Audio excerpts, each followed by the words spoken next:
Hello there, I'm Tim and he's John, and this is How to Murder Time, a podcast about games and things. Hello. Watcher, episode 200. Oh, mine didn't go off. And it's 10 years. 10 years of podcasting. Hang on. Yay, I did a thing. You missed my coffee. Excellent. 10 years of podcasting. And yes. 200 episodes of this, plus Is it really 200 odd episodes? Yeah. Episode number 200, so This is the 200th episode of How to Murder Time. Yeah, There was some expense spared. There was a couple of hundred Van Handball podcasts before that. God, yeah. And I've done lots and lots of other shows with other people who aren't you. Yes, apparently. yeah. So yeah, something of a significant episode, I suppose. So, yes. So I did a bit of research because I actually forced myself to go back and listen to the first episode we ever did. Why would you do that I to know, yourself? it's pretty cringeworthy. It is awful.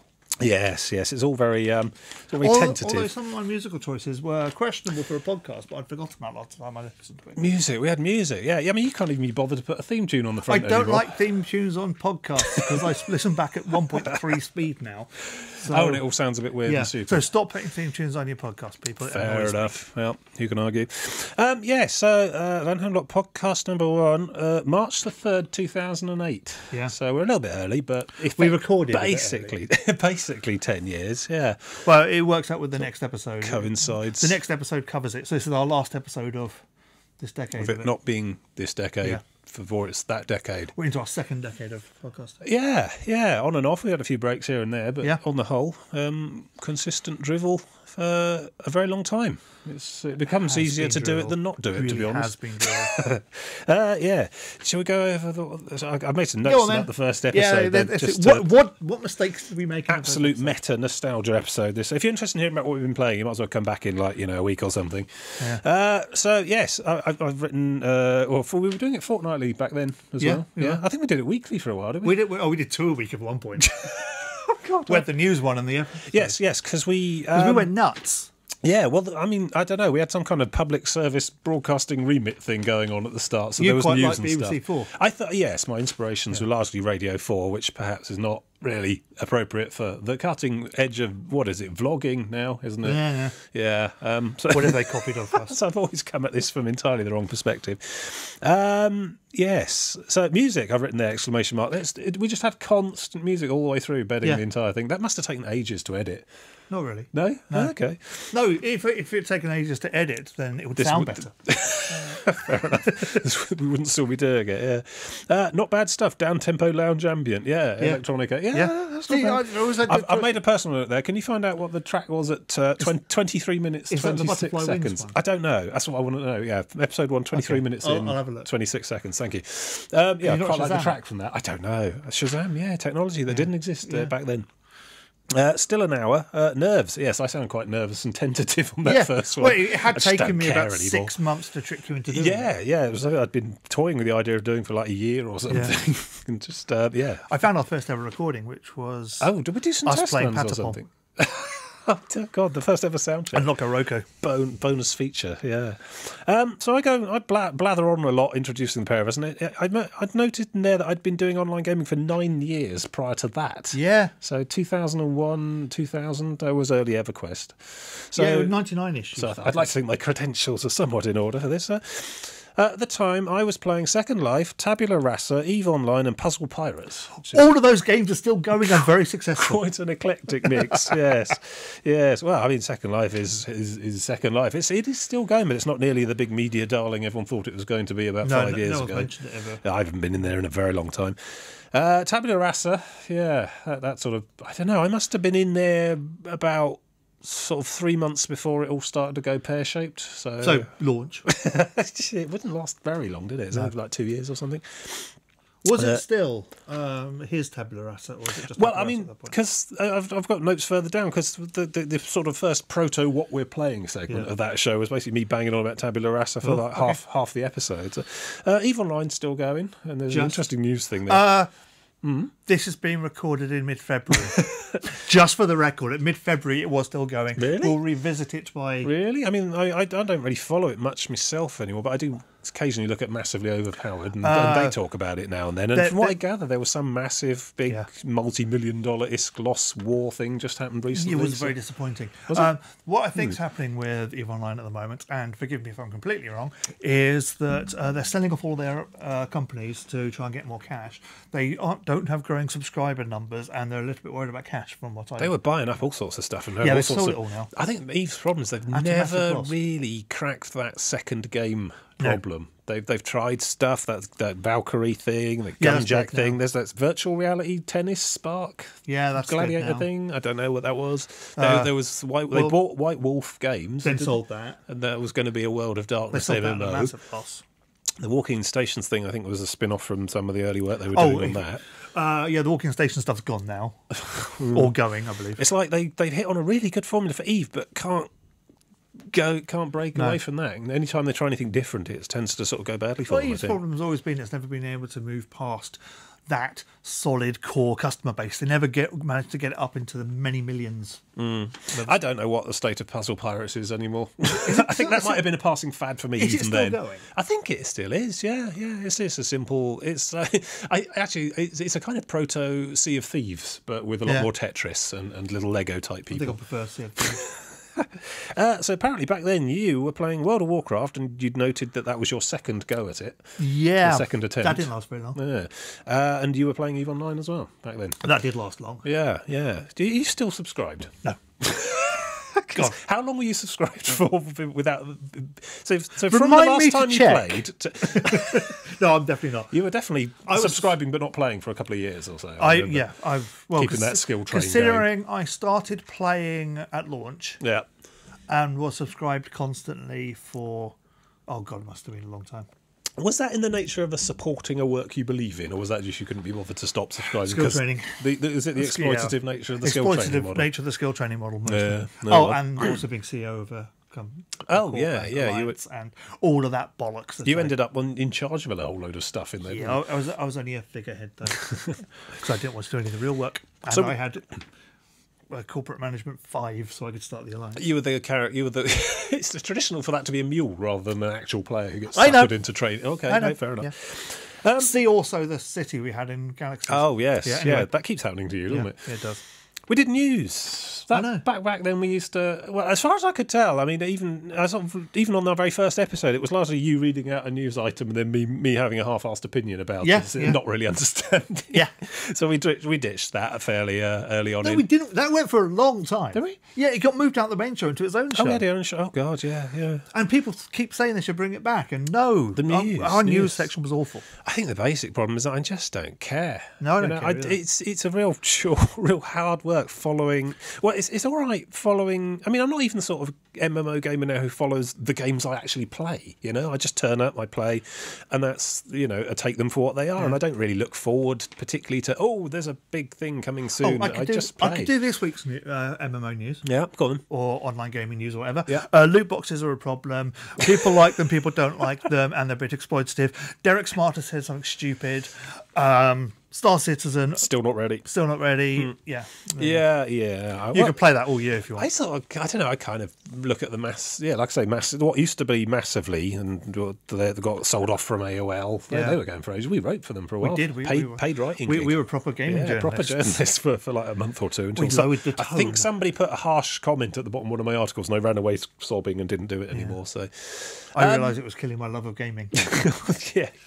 Almost as much as podcasting did. I think the current thing everyone's excited about at the moment in the online gaming world is Sea of Thieves, and that essentially is a lobby-based kind of small shard. That's not an MMO by any It's not an stretch MMO, no, a 4-player co-op PvP thing. It is by Relic, though. Not Relic. Microsoft Studios. No, Rare. Rare. Yes. Okay.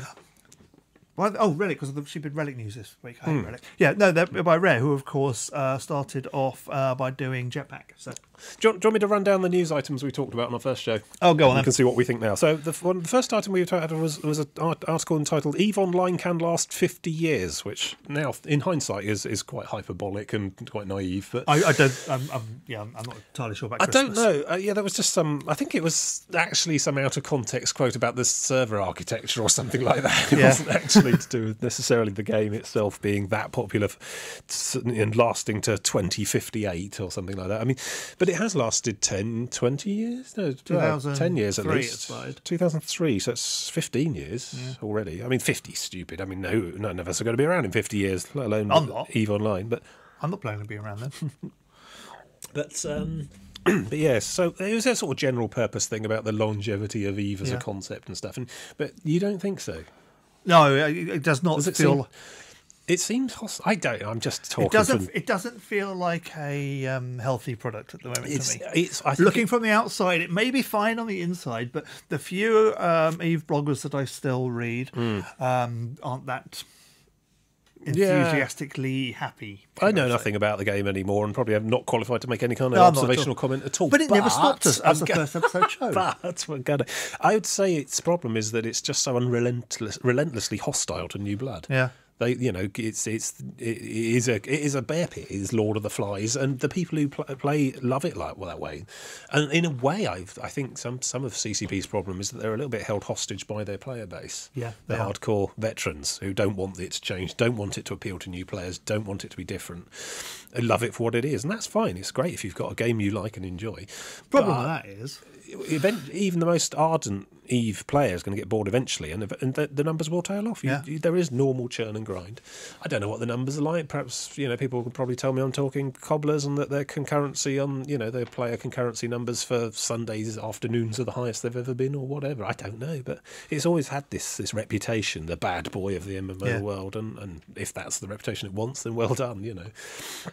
I don't know. What else? We had profiling terrorists in World of Warcraft. I think that was just some sensationalist news thing that real people news that had filtered through to but then it turned out that white supremacy was still a thing, and most American terrorism is white supremacy. Well, that's a decade ago. The international geopolitical climate was quite different. Yeah, it has actually changed quite a lot. But I think the idea was... They were right. Well, the idea was that they were using... I think they all just use Snapchat now. But, But the idea that they would be using World of Warcraft and similar MMOs to coordinate as a kind of back channel that no one would think about monitoring. Rather than Skype or ICQ or... whatever. Yeah, any kind of encrypted thing. Yeah. We got UK bank blames fraudsters for WoW ban. I think it was the Halifax bank were no longer taking World of Warcraft subscriptions on their things because they kept getting chargebacks and all that sort of thing. My bank won't let me buy cryptocurrency on my credit card anymore. So I think they're just thinking of you, really, aren't they? They really are. Yeah, there's a bubble. Yes. But yeah, I mean, the idea that fraudulent transactions were a real headache. It was quite interesting. I was listening back to it, I think it was interesting that we were looking at in depth at the idea that it's the MMO companies having to foot the bill all the time when anything goes wrong on a credit card. The chargeback, that's fine. Consumer is perfectly protected from everything. You just tell them you don't want it or it's all gone wrong, and you get your money back. But that then gets charged back to the MMO company or whatever. And apparently, I think there was a quote from John Smedley there, SOE at the time, who was saying it was a real problem for them. So I don't know if that's still a problem nowadays. I think most people use PayPal and stuff like that. And then you've got so many sort of in-game grind out your currency tokens and platinums that I suppose systems must have become much more robust since then. Much more used to it all. We live in the cash shop age nowadays, which I don't think we didn't really live in those. 2008, 10 years ago. It was all sub-based. Free-to-play was not really the thing, no. So, Lego Universe coming soon. Yes, still going. Is it? No. It disappeared. Which one was Lego Universe? I don't know. It was a big Lego MMO that was that Gazillion? Was that the one that did actually come out for a bit?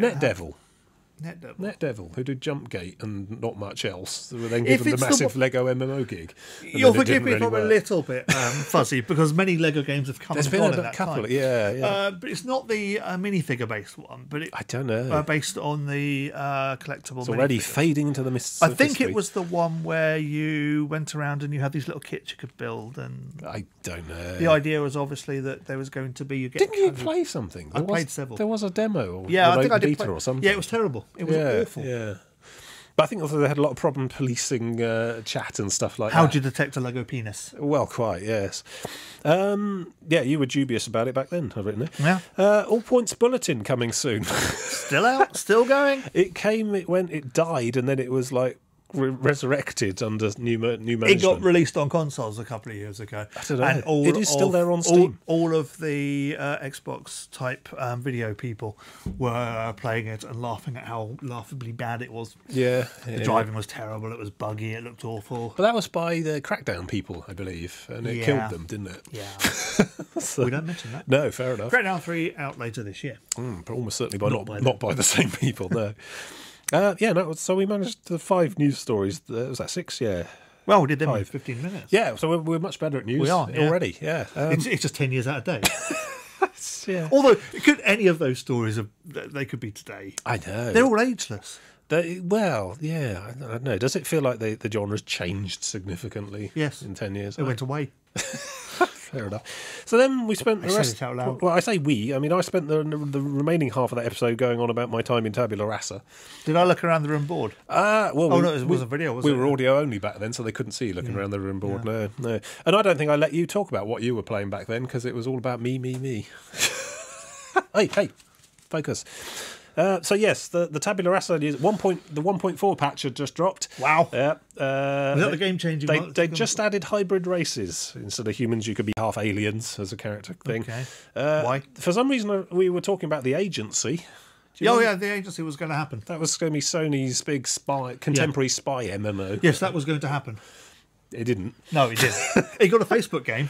Yeah, I think that's about as far as it ever made it with that. I don't know whether there was ever anything playable or it just died on the design table. I don't even know if any journalists got to play a So I was dubious about the long-term survival of Tabula Rasa back then because of the whole way the clones worked, in that there was no replayability. Oh yeah, you essentially saved your character at various points in your career and then picked a different one. Yeah.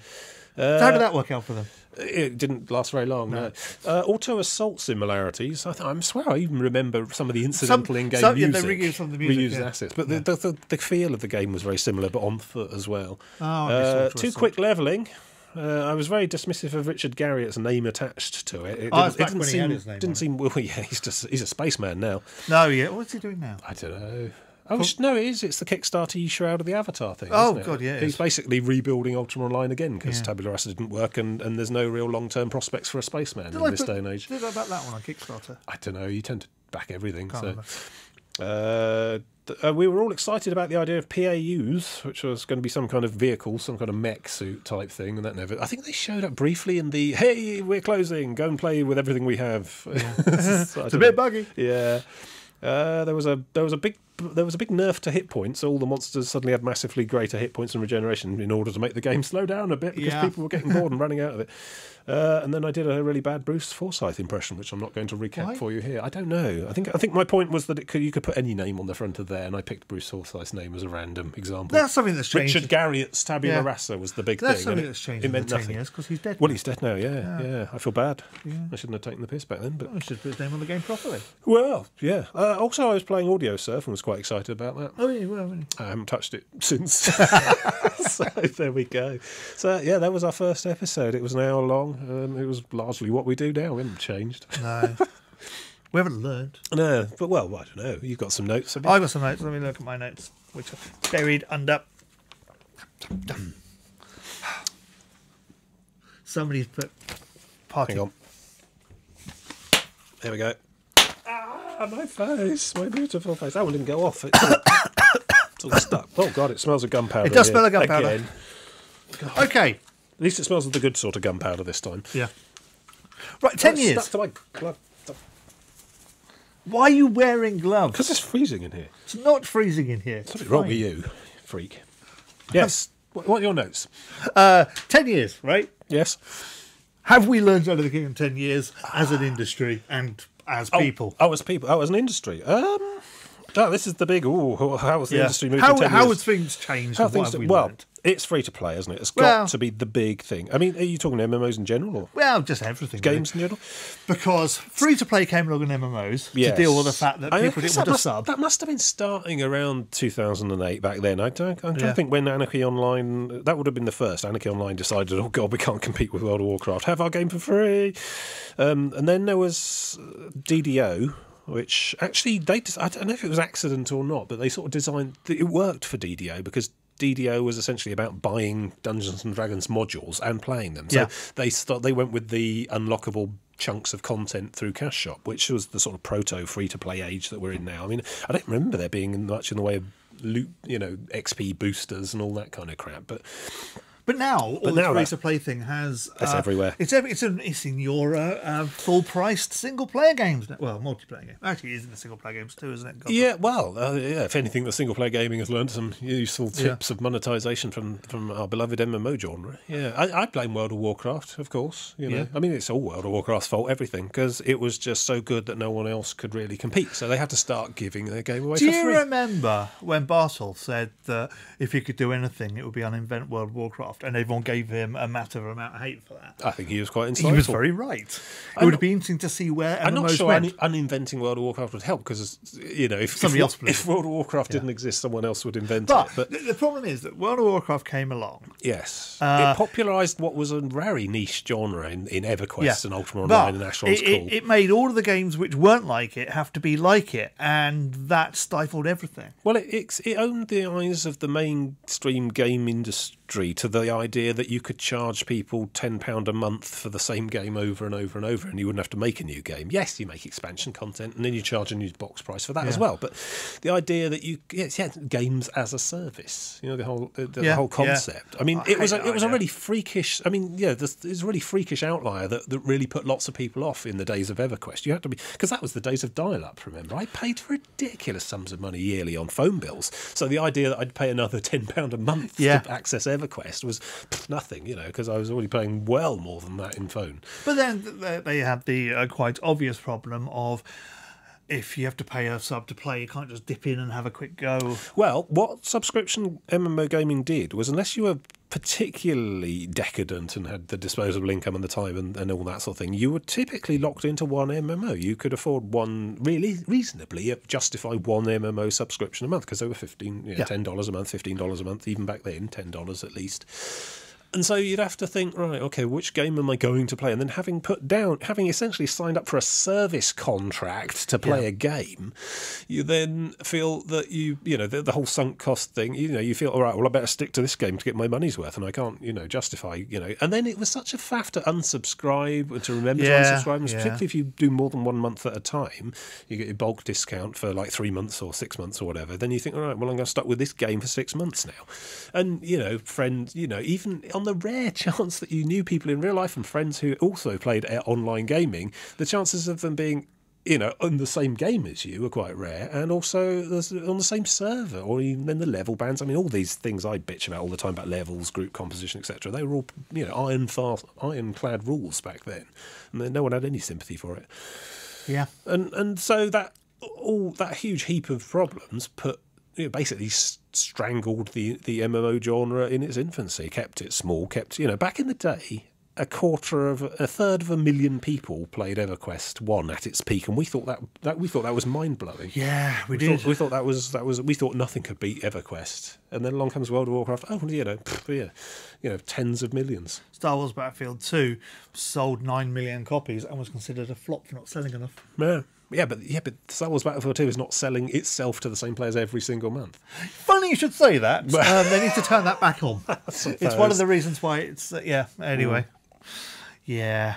But then, I suppose if we had to pick any potted history, any key thing that changed in the MMO genre in the last 10 years, as World of Warcraft's success blew everyone else out of the water and forced them to change.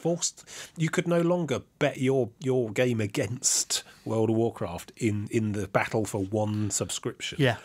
If gamers have to choose one game to pay for, it's going to be World of Warcraft, because and justifiably so. I mean, I haven't played it a lot myself in a very long time, but I've done my 50 levels. I've been there, I've done that, I've played it. 50.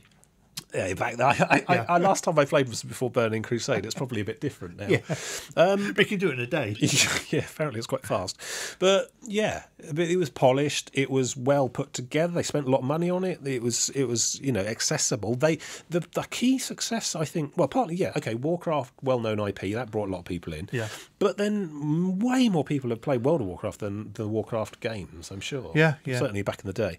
But it was polished. You can't underestimate a game that works and isn't buggy and doesn't lag, and the network code worked well. It was deliberately low spec. Everyone, you know, it run on anything. I don't like, well, it's all cartoony graphics. Yeah, but it'll run on a 486 or a low-end Pentium.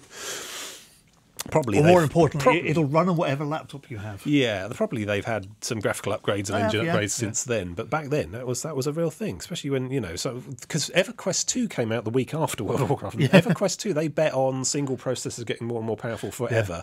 Whereas so all the dual core stuff came along and didn't help at all, and it just had the uncanny valley problems. It all looked like plasticine a lot of the time. Yeah. Anyway, so you know, and that sort of set the trend for the genre. And you know, it's always, oh well, what does WoW do? And so you go through this phase of everyone trying to compete with World of Warcraft for like 3 or 4 years. A lot of other games that are different but don't do very well at all. Then you get this phase of, you know, because the designs process takes 3 to 5 years to come through. So 3 to 5 years after Warcraft launch, you start getting a lot of Me Too stuff. You get a whole raft of MMOs which are essentially World of Warcraft but with different IP, different graphics. You know, it's what would Warcraft do? So many of the systems, the loot color coding, the grouping composition, the basic Trinity gameplay, which admittedly was stolen for EverQuest, but it was never properly codified in EverQuest. It all just, I think now in the last sort of 3 or 4 years we're starting to see different stuff, but then I think also you're starting to see the MMO genre as a whole start to go, I think. It does open up one question, and forgive me for bringing this up, but do MMOs feel over? I don't know.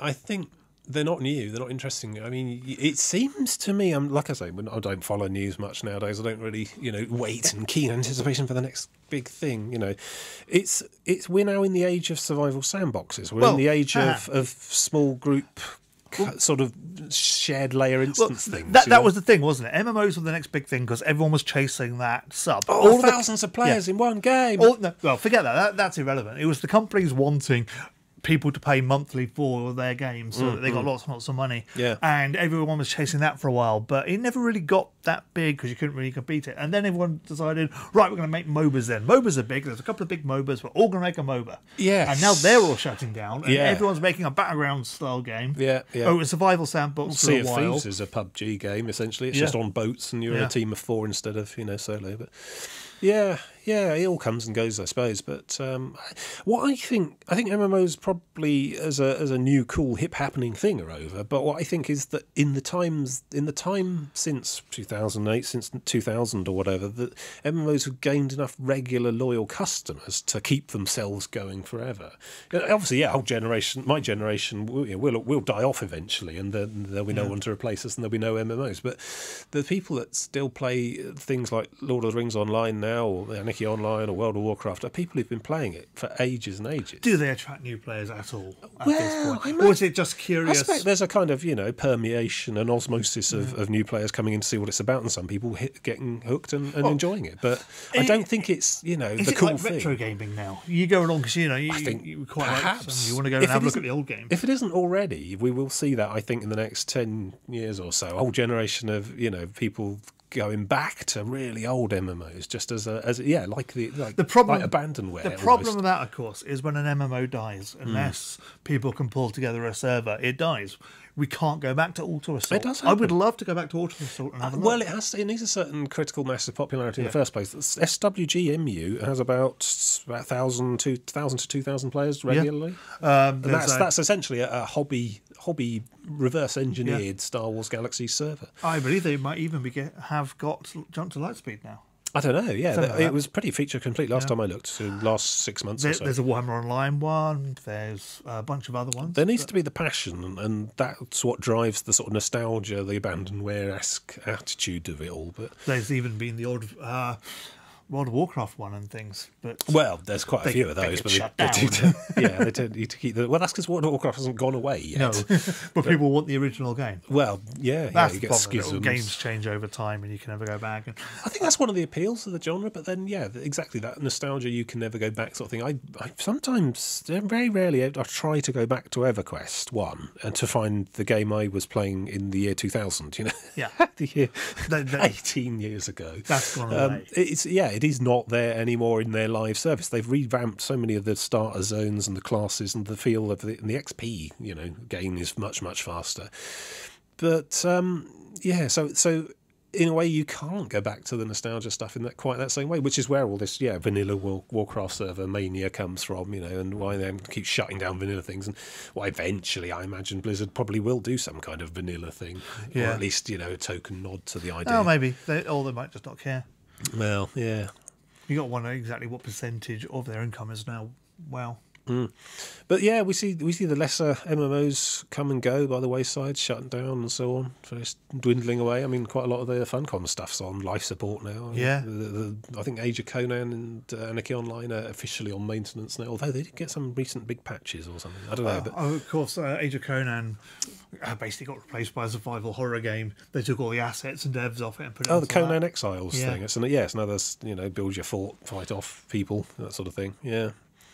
And Secret World Legends, I'm playing that at the moment. I'll probably talk about that in a what we're playing soon. I'm having a look at Secret World Legends, but that is essentially, oh god, it didn't really work. We need to revamp it and try and sell it again because it's our current hot IP. It's the thing we've got going at the Let's brand it to be not an MMO. Is that or develop a brand new MMO? And as you've said, that time is probably past. Yeah, there are some coming out.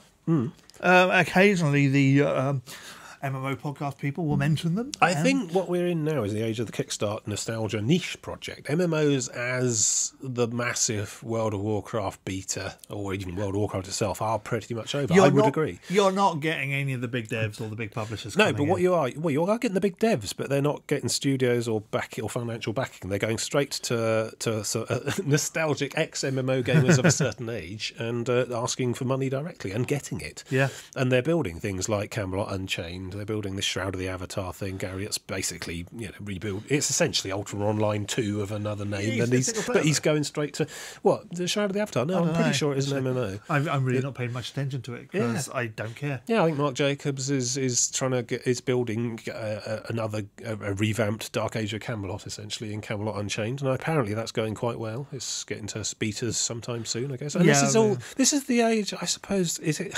artisanal product? Artisanal. That's the wretched word I was looking for. Yeah. Hipster MMO design. Yeah, it's the idea of sort of microbreweries, but for MMOs. Yeah. We're trying to recreate this old thing that we know has a very limited niche appeal. All these people who grew up on them, people of my age, people who discovered them all in the early 2000s. And who just don't want to let go, don't want to see this genre disappear. But you really cannot count on them appearing on boxes in game shops anymore. I mean, partly because there aren't game shops anymore, but that whole big World of WoW, big sort of plinths in supermarkets near the door type thing. That's reserved for your FIFAs, your big sort of Destiny 2, that kind of thing. Games. The idea of an MMO being the big AAA showcase product is probably over. I think. Well, that's one of the other things that's happened since we started. Games got mainstream. Yes. Games really got mainstream. Yeah, everyone plays games now. Yeah. Back when we started, they didn't. You hear people in the office chatting about it and stuff, and I'm still of that era where I'm paranoid to actually tell people about what I do in my spare time, so I don't really join in these chats. Half the office plays Destiny. Yeah, these are people who are 10 years younger than me and below, and they're quite openly talking about gaming. It's ridiculous. It's perverse. It shouldn't be allowed. I know, it's shocking. It should be restricted. Where's your shame? Man? Only professionals should be allowed to talk about it. Being a man-child is something to hide. But no, everyone's got a console under the telly nowadays. Yeah, do you remember? And these are parents. These are people in their 40s and 50s gaming quite happily. And do you remember when Pokemon Go launched and it was all over the news? That was weird. That was a moment. Yeah. That was wow. This really is. Everyone's out there with their phones, just hunting for imaginary monsters to gain a score and stuff. And people still play. You still see them. I heard that they put some on top of Ben Nevis. Oh, sorry. So I might have to borrow your gear to have a look when I stage my ill-fated doomed assault on it this year. Yeah, they come up everywhere. There's bound to be a Pokestop at the top. Mobile games happened. So mobile gaming, I still haven't cracked it. I think it is because I am some sort of dinosaur throwback to the 2000s. I don't think there's anything to crack. I think what happened is mobile gaming came along. It had a bunch of promise and potential. It critically, it had a easy to get on marketplace. So lots and lots of indies could try and put out interesting games cheaply or relatively cheaply. And then what happens with all these things is the big companies got involved, started getting really big, putting lots of advertising budget in it, started monetizing everything in interesting ways. And then what happened was there was no room for any of the indies because it's just full of really large companies who can afford cinema adverts. Very similar Match 3 Gems games with a load of adverts popping up all over the place. Yeah, and I just haven't cracked it because I just really object to adverts. I haven't inoculated myself against them by exposing myself to enough adverts. I just don't watch telly much. There are so few interesting mobile games now that come out that I hear about. I try. I download occasional things and try them, and they're all really shallow and they serve a purpose, I suppose. But I mean, that's something that wasn't a thing 10 years ago. The idea that everyone has essentially a mid-range Pentium in their pocket nowadays. What we would consider a reasonably high-spec gaming rig 10 years ago is now basically in everyone's pocket in every airport or train station or whatever.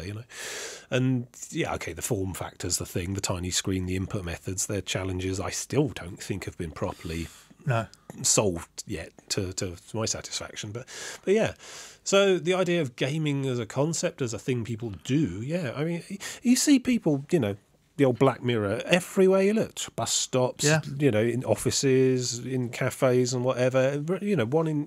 Almost like 1 in 4 people you see in your life are holding some kind of device and looking at it at any given time.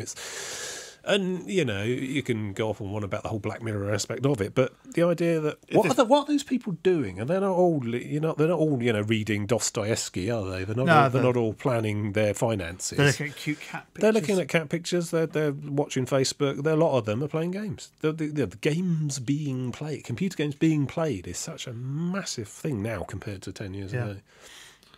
Yeah, mobile games. But I still haven't. I think I came at it too late.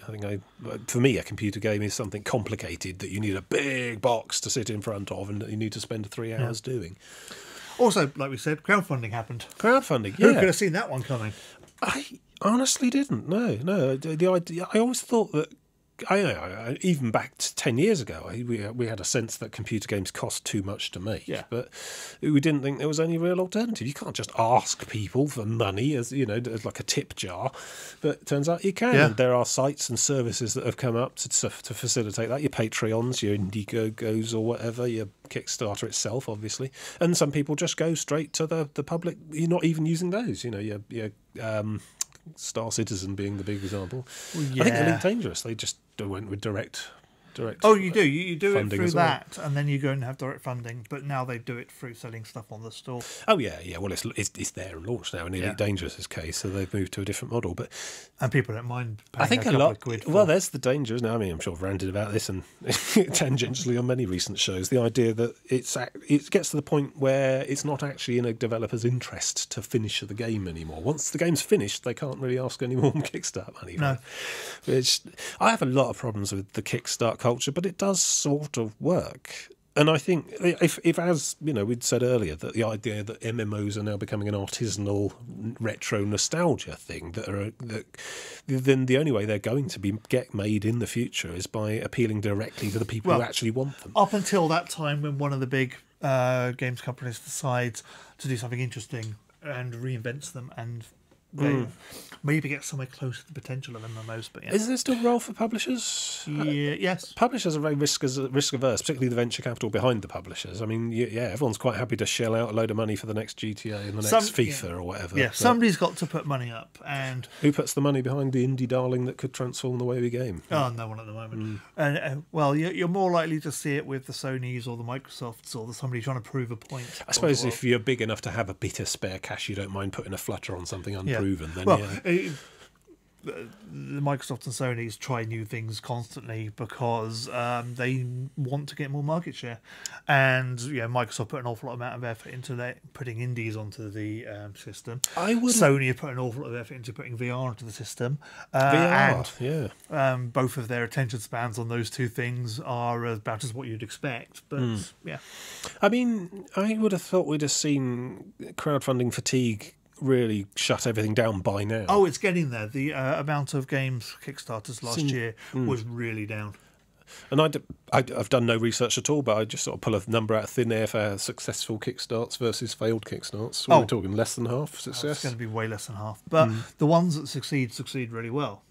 For every elite, though, that's enough to keep the whole thing a viable prospect. And I hate to say it, but if you want to look at successful funding, then Star Citizen really does qualify. I think jury's still out on that. No, it qualifies as successful funding. I think they're so far along that they will deliver something. It's not just going to disappear. It's not the smoke and mirrors scam. A lot of the detractors try and troll people into thinking it is. But I think what's delivered probably can't possibly meet the expectations of most of the people who've given them money. And that's a different story, I suppose. But yeah, there'll be something there.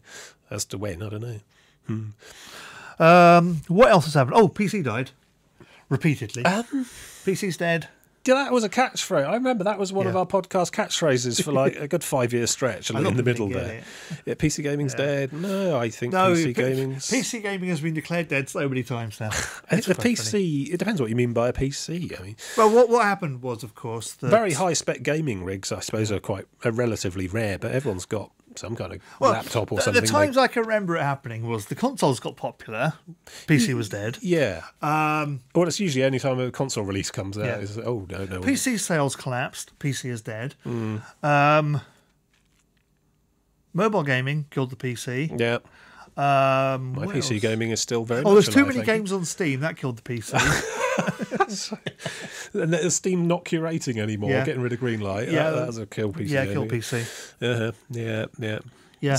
Mind you, PCs aren't dead because everyone needs them to mine bitcoins now. It's true. That's something I wouldn't have seen coming 10 years ago. No. What?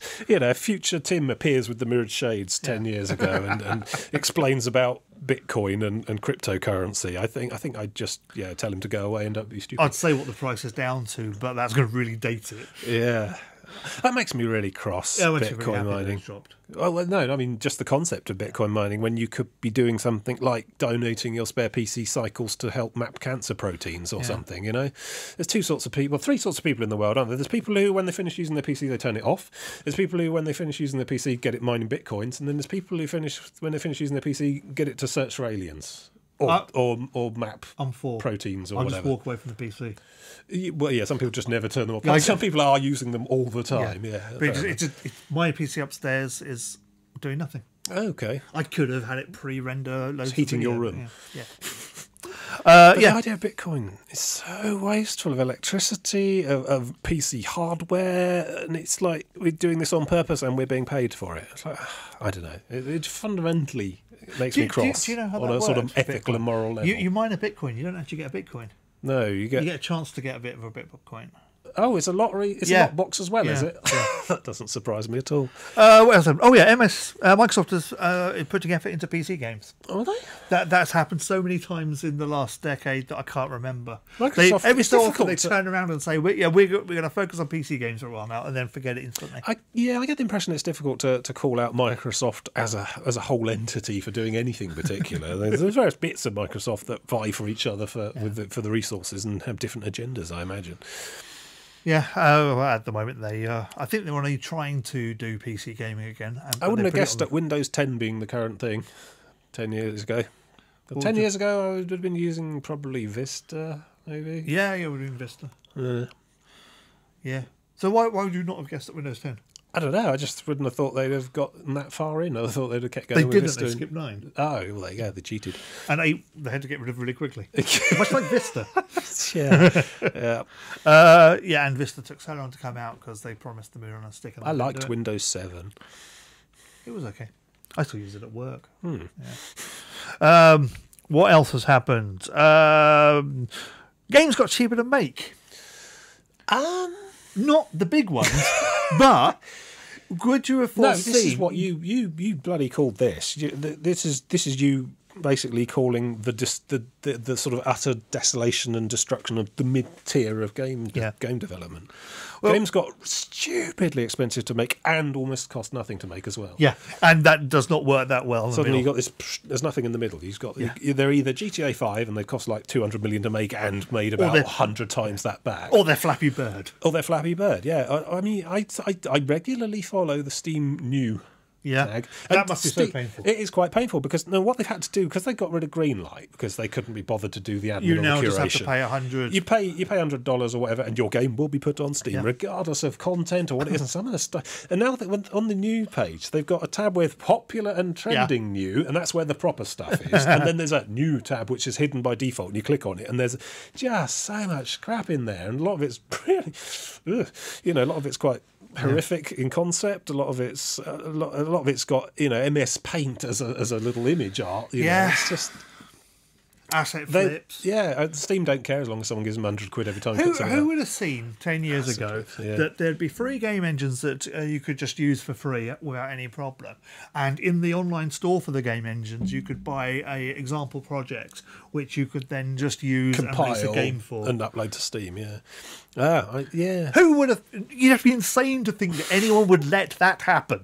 How'd you get from there to here without somebody turning around and saying... Well, it's good in a way, because it means good. Game design is an open thing now. It's not all locked down by EA and a couple of other big publishers. Anyone can make a computer game. Anyone can get it out there. I was doing that earlier. I was doing stuff in Unreal. Of course, with that, as comes the whole signal-to-noise ratio sort of thing. It means that you get 100 times as many games being released in the same amount of time. That's why I'm never releasing. Only one of them's any good. Yeah. There's no point releasing because it's a stupid game, which is just basically something that makes me smile because it's a stupid joke. There's no better reason to do a thing, frankly. But you don't need to show it to anyone else.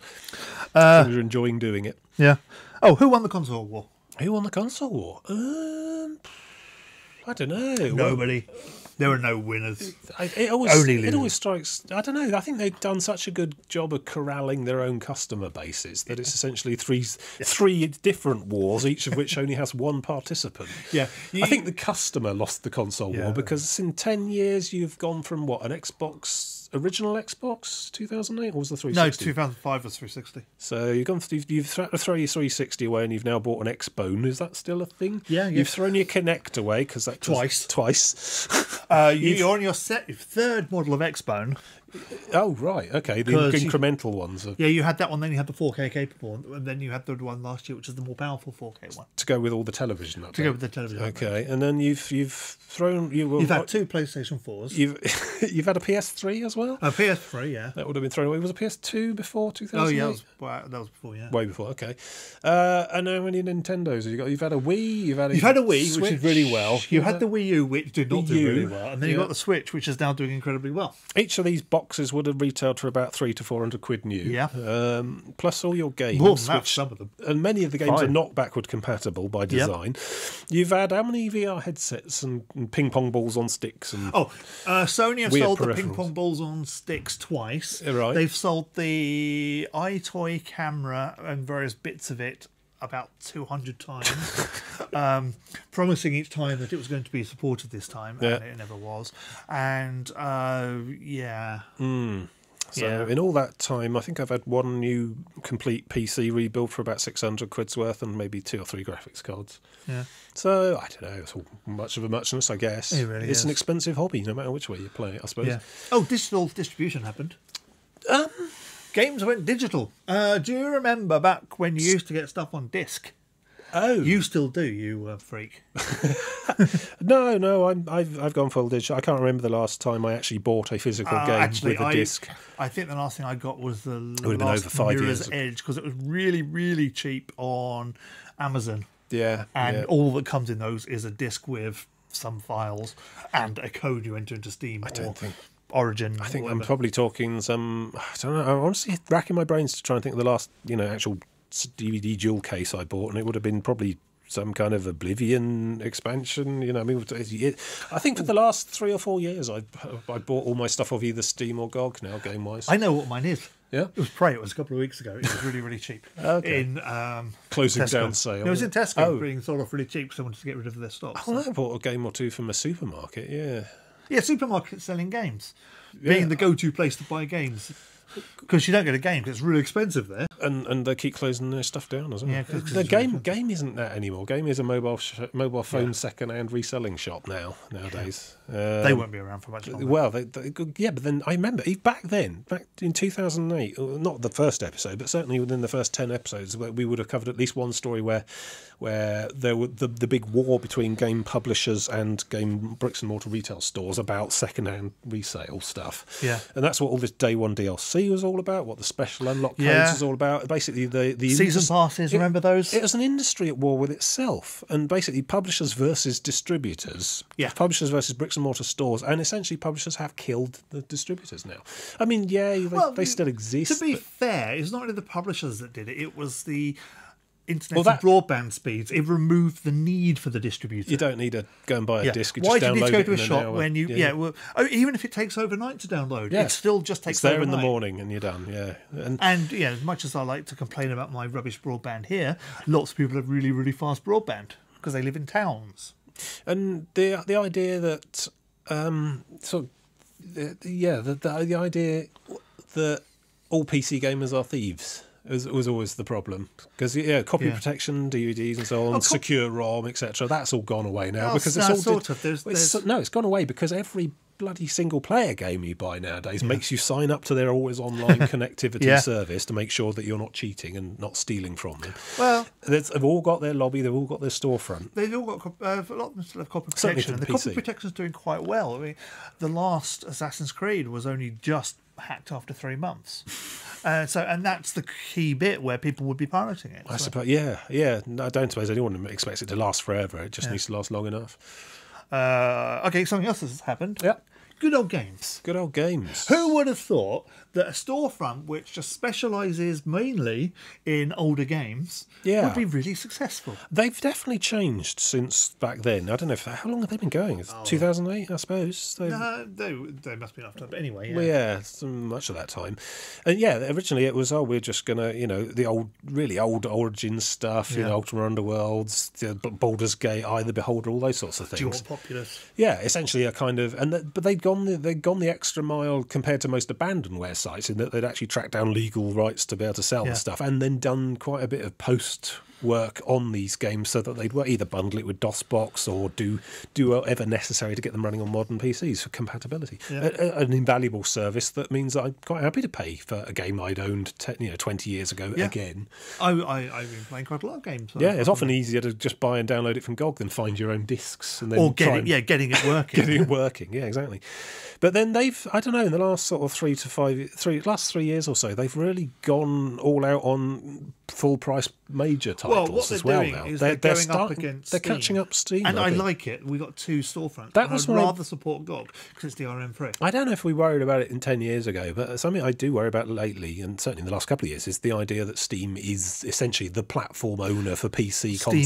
Steam is too powerful. Steam is a PC. Steam is Microsoft for PCs. Yeah, exactly. I mean, you can't get PS4 games without going through their online store in the PS Network and stuff, and that's fine. That's a console. That's what you sign up for.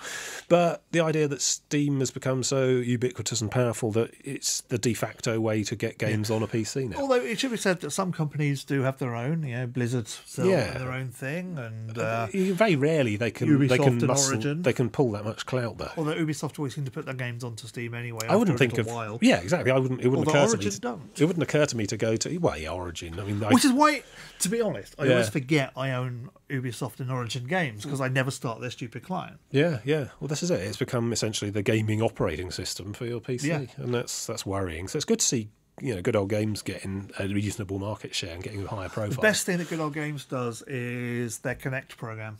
GOG.com/Connect. Yeah. You check that every so often, and it'll say, "We found these games in your Steam account. Have free versions of them." Okay. How do they get away with that? That is a direct assault on Steam, isn't it? Oh, yeah, but it's in a deal with the people making those games. Okay, yeah, fair enough. Yeah. I don't know where it'll go, though, in the next 10 years. I mean, what happens when... this is the thing, all the way back to like Half-Life 2, which was essentially, the reason Steam exists was always on copy protection for Half-Life 2 at the time. Yep. And they happened to... we could sell other games here as well. Ever since then, I've been worried what happens when they turn Steam off. Yeah. What happens to my games? Well, you look at Valve and you do not get the idea that they are a company who are 100% on the ball. They always feel like they're just sitting around drinking coffee, playing office cricket or whatever, and not really paying attention to the platform. And I'd like to think that they would send one final unlock code to all my Steam library, but. Well, is that the nature of their thing? Are we just renting all our games from Valve? Although I tell you what would happen is the moment that it'd be cracked. Yeah, obviously. the moment Steam stopped trying to fight it, the community would take steps. Yeah. Obviously, one of the DLLs in Steam would get changed; it would all disappear. And then suddenly all your games would be free again. But yeah, I do worry about power, about commerce, and about all that nonsense. But what can you do? Yeah, if you want to play games, you have no choice. So what else has happened in the 10 years? Is there anything that I haven't mentioned that you want to discuss? Personal lives. I don't know. I was 20. Podcasting. I was 32 when we started doing this. I just made a note there. 42 now. Yeah, I know. Yeah. God, it's old, aren't we? We are quite old, but I don't feel like I've really grown or changed in those times. I mean, I've gained an interest in fitness and outdoor life. Yeah, mainly because of the gaming. But I'm still playing the same sorts of games. Yeah, we haven't grown as people, really. Podcasting happened. Podcasting started... Mumble happened. When we started doing the podcast, I was still too scared to do voice chat in gaming. We have a community now. Well, yeah. I like the Mumble community. server. Lots of good friends online, and who I chat to this day, and still meeting new people via Mumble. It's all good. Yeah. So I've grown as a person in my self-confidence, I suppose. Although I'm still too frightened to actually ramble into a mobile phone whilst people are hiking past me on the downs. That does seem a bit eccentric. You're too frightened to walk past people too many times. Well, that just looks rude. Yeah, it looks like I'm racing, and then paranoid. I watched a video yesterday of somebody who did the entire Downs way in a day. In a day? Yeah. They were on a bike. It's 100 miles. They were on a bike, and they started at 4:30 and finished. You could probably cycle it in one go if you really, really went for it. I think if you really, I've seen people running stretches of it. You could probably do that in 2 or 3 days, I suppose, if you really pushed.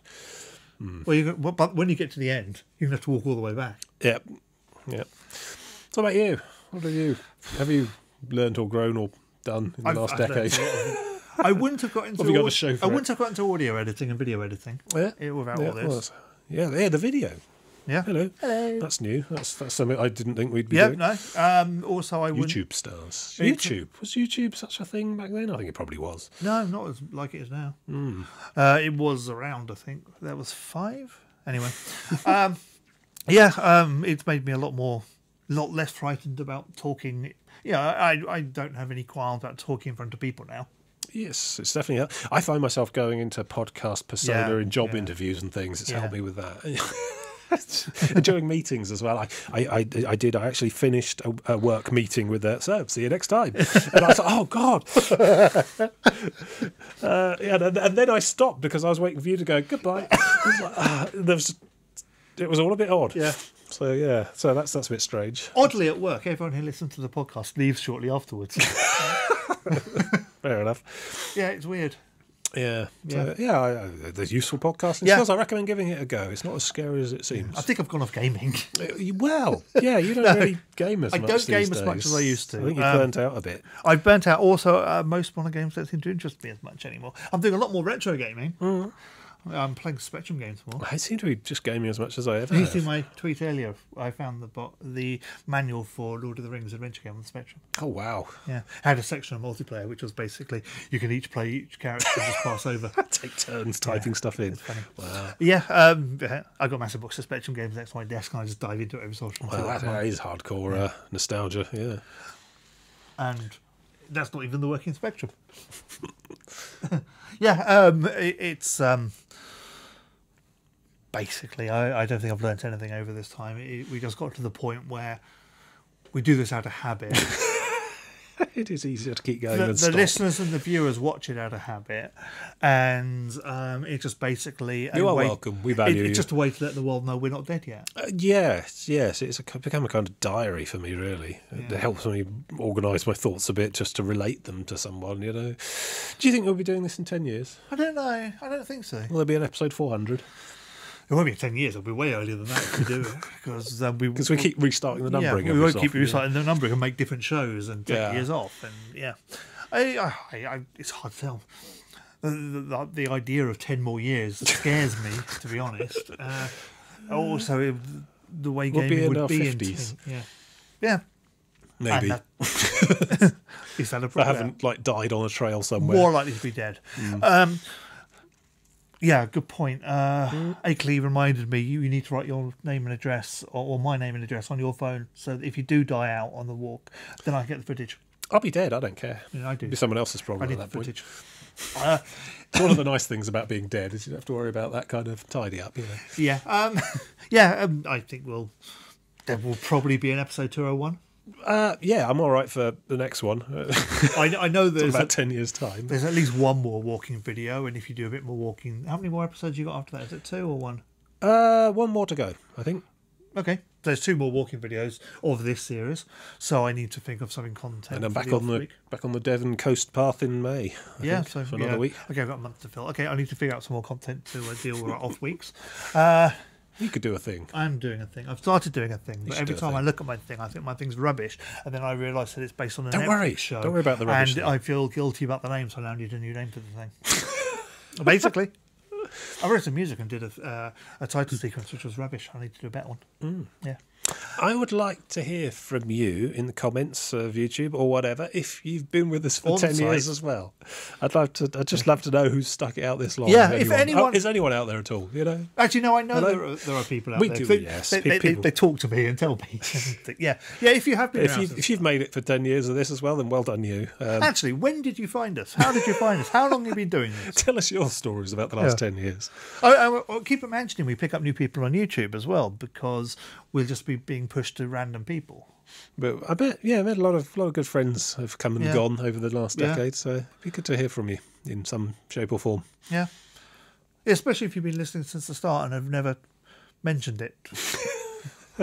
We'd love to know why. Yeah, I'd love to know why. So basically that's 10 years. Hey. And 200 episodes of this. Time for another one of these. Ow, my ears. Oh, is that blowing the microphones out? Wow. There's a gunpowder again. Yep, gunpowder. Oh, we get into trouble for doing gunpowder on YouTube. Oh, It's God. mainly making it. Are we extreme content now? We used explosives on YouTube. We're going to get Oh, banned. God. Or like the King of Random guy, federal charges for making bombs. This has got a bit dark. We probably ought to wrap up. We should. Or Cody, who refined uranium. That's way out of our league. He really is. We've Yeah, got that kind of budget. I do have. No, you don't have.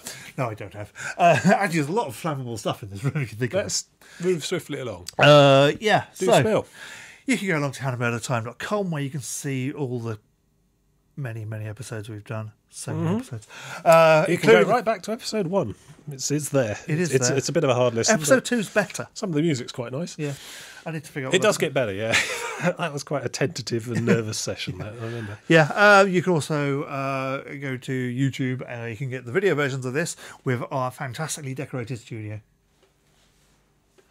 You got to see it to believe it. I don't know what that's going to Some do. expense was spared. If the video compression on this episode is terrible, it's because, yeah. That's sort of the worst case for MPEG encoding, isn't it? Oh, good. I'm glad I contributed. It would have been worse if it was... If it was gently moving throughout the episode, Yeah. I think that might also Yeah. help. And if you can catch on the weeks between episodes, you can catch Tim's walking videos. Nearly there, nearly at Eastbourne. The next one to come up is where? Somewhere to Alfriston. Lewis. Pikeham to Alfriston. No, Lewis too. Lewis. Lewis. Lewis. No, it's not Lewis. Oh, God, no. I've got a real problem with Yeah, that. Lewis. Yeah. Lewis. It's like the murderer. Right. Lewis, which is not in the Shetlands. No. Yeah. Yeah, and so that'll be the week after this, and then there'll be another one of these. With Finally reach Eastbourne and throw the ring in the sea. yeah. You do know there's not a volcano there, right? I couldn't find a volcano at short notice. Okay, yeah, and join us in 2 weeks for episode 201, where we'll be back to talk about what we've been playing and things, and how fantastic gaming is now. See you later. Goodbye.